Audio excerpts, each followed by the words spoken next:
One of the issues that's coming up already in the news, and you're going to read a lot about it, is the repeal or reform of the Affordable Care Act, usually known as Obamacare.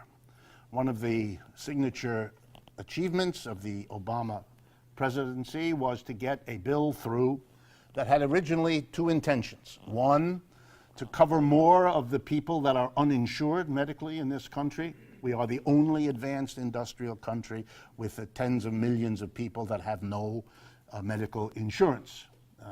We are completely in the forefront in that regard.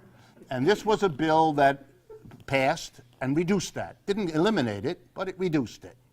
And the other thing it was supposed to do was to reduce the costs of our medical care. There would have to be called an utter and complete failure. It did increase the number of people that were insured, and that's certainly a valid and good thing that it did.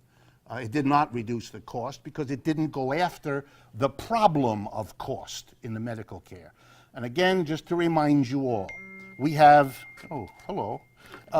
we have hospitals, doctors, insurance companies, and the drug and medical device producers. Those are the four industries. Together they comprise something we should be calling the medical industrial complex, right? The way we, with Eisenhower, learned about the military industrial complex. Well, we have a medical industrial complex. They work together, and together they make sure that the insurance covers the high prices of the drugs, and the high prices of the drugs make them look away from the problem of the high price of the hospital and the high price of the doctor and all the rest of it. And so they work together. They have their tensions among them, they do, but they also work together, which makes the United States also a pioneer. We spend roughly 18% of the total GDP in this country, the total output of goods and services, we spend on medical care. No other country on earth comes close to that. The cost of medical care in many other countries is half or less than that. Places, you know, remote places like France or England or Germany, Italy, those kinds of places that are clearly way behind us, where people are dying on the streets every day and only get to be 30, 40 years of age before they keel over, all of that. So we are a society that overpays, and that bill didn't solve the problem. So now we see that the president wants it to be undone, and the Republican majority in the two houses want it to be undone. So my guess is it will be undone. And so the question really is, why? Must have been wondering to you, is it that there's a principle that we shouldn't insure people? That it is somehow better to have millions of people with no medical insurance? Is this an ideological commitment? Is this a principle of some sort?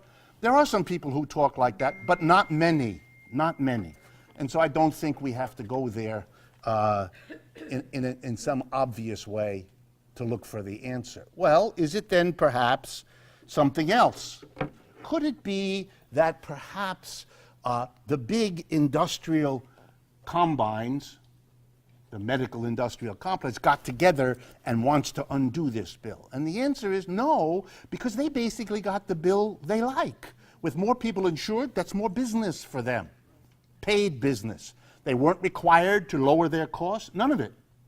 So there would be no reason for them to go on the warpath to undo this. They got pretty much what they wanted, which is no government restriction on how much they can charge us for medical care, medical insurance. Well, then what is the reason?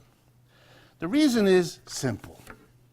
How was the extension of medical insurance in the United States, how was it paid for, especially the government's role in the exchanges, in subsidizing poor people and all of, how was it paid for those of you who don't know? It was paid for by two taxes, a 0.9% Medicare tax on earned income over $200,000 per individual or $250,000 per couple.